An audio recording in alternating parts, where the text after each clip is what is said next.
दोस्तों, आप सभी को हर हर महादेव। कैसे हैं आप सभी लोग? उम्मीद है कि बहुत ही ज़्यादा स्वस्थ होंगे, मस्त होंगे और अपने-अपने कामों में व्यस्त होंगे। तो दोस्तों, मैं आप सभी लोगों के लिए आज बहुत ही प्यारी महादेव जी की कहानी लेकर आई हूँ, जिसमें सोने की थाल की कहानी है। कहानी को पूरा सुनना, पूरा देखना। कहानी बहुत ही अच्छी है और आप सभी लोगों को 100% गारंटी से कहती हूँ कि पसंद भी आएगी।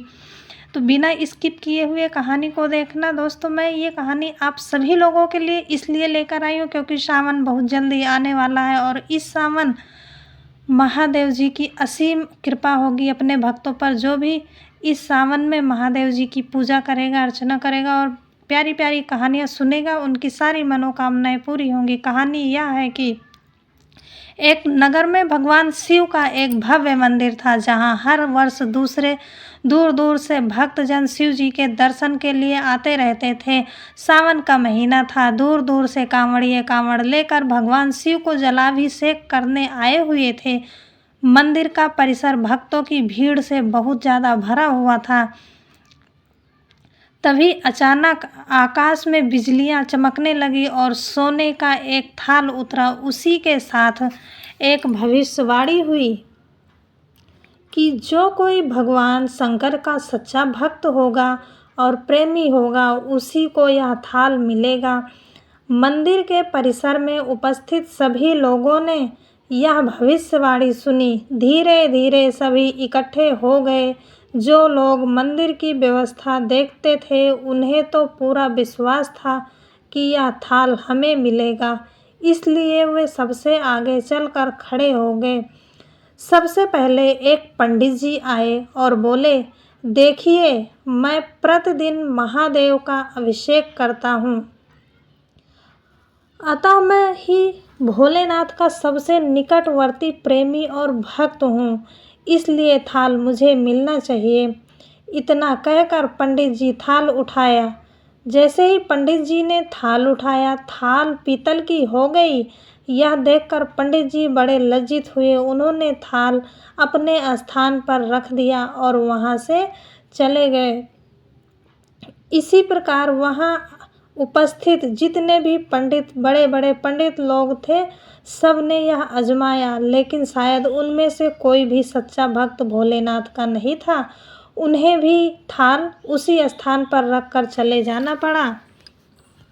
इसके बाद उस नगर में, राज्य में राजा का आगमन हुआ। राजा सब आगे आए और बोले, मैंने महादेव के मंदिर में बड़ी भारी दान दक्षिणा दी है, इसलिए यह थाल मुझे मिलना चाहिए। इतना कहकर राजा सब आगे बढ़े और थाल उठाया। जैसे ही राजा ने थाल उठाया, थाल तांबे का हो गया।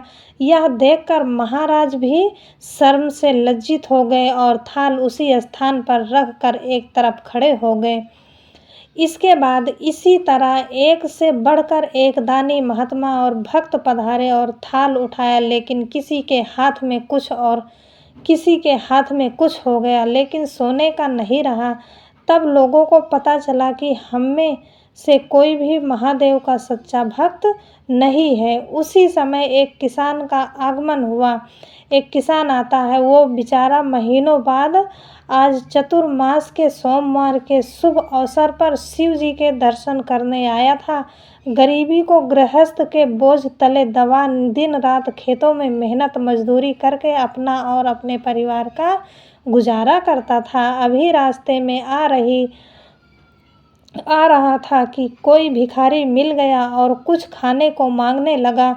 इस किसान की दया आ गई। अपने खाने के लिए जो खाना लाया था, वो उसने उस भिखारी को दे दिया था। थाल के बारे में इसने भी सुना था, लेकिन इसने उस ओर कोई ध्यान ही नहीं दिया। सीधा मंदिर में गया और महादेव का पूजन करके बाहर आ गया। परिक्रमा करके जाने को हुआ, तभी पीछे से एक व्यक्ति बोला, भाई, तुम भी थाल को उठाकर देख लो, हो सकता है तुम ही वह सच्चे भक्त हो जिससे लिए यह थाल आया है। किसान को लगा कि वह व्यक्ति उसका मजाक बना रहा है। किसान ने हंसते हुए कहा, भाई, मैं तो कभी कोई पूजा पाठ भी नहीं करता, महीनों में एक आध बार मंदिर आ पाता हूँ। मैं काहे का सच्चा भक्त हूँ भगवान का। वह अजनबी बोला, भाई हम तो देख चुके हैं, हमारी भक्ति तो 2 कौड़ी की भी नहीं है। अब तुम भी अपना हाथ लगा कर देख लो, सोने का थाल मिले ना मिले, लेकिन पता चल जाएगा कि तुम्हारी भक्ति में कितनी शक्ति है, कितनी सच्चाई है। लोगों ने बहुत आग्रह किए करने पर आखिर उस भोले भक्त ने किसान ने जाकर थाल उठा ही लिया। जैसे ही उसने थाल उठाया, लोगों के आश्चर्य का ठिकाना नहीं रहा। सोने का थाल रोशनी से चमकने लगा। यह देख सब लोगों में खुशियाँ की लहर दौड़ गई। सभी लोग उसके जयकारे लगाने लगे और पूछने लगे कि भाई तुम ही सच्चे भक्त हो, अब हमें भी बता दो कि कैसी भक्ति करते हो जिससे महादेव इतने प्रसन्न हैं।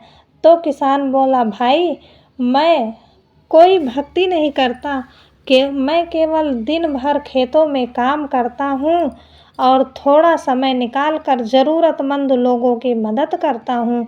इसके अलावा और कोई विशेष कार्य नहीं करता। लोग पूछने लगे, तुम लोगों की मदद क्यों करते हो? किसान हंसते हुए बोला, सुकून चाहिए मुझे, सुकून मिलता है लोगों की मदद करने में। दूसरों के चेहरे पर मुस्कान देखकर मुझे खुशी मिलती है, आनंद होता है, उस मैं शब्दों में बयान नहीं कर सकता। शायद यही कारण है कि महादेव मुझसे खुश हैं, इसलिए हमेशा याद रखें, सत्कर्म का आरंभ ही आनंद से होता है और अंत भी आनंददायक होता है। दुष्कर्म का आरंभ भी दुख से होता है और अंत भी दुखदायक होता है। मैं सैकड़ों मील की यात्रा करके भी दूसरों का दिल दुखाते हैं, तो आपकी वह तपस्या, साधना और महादेव का दर्शन धूल के बराबर है।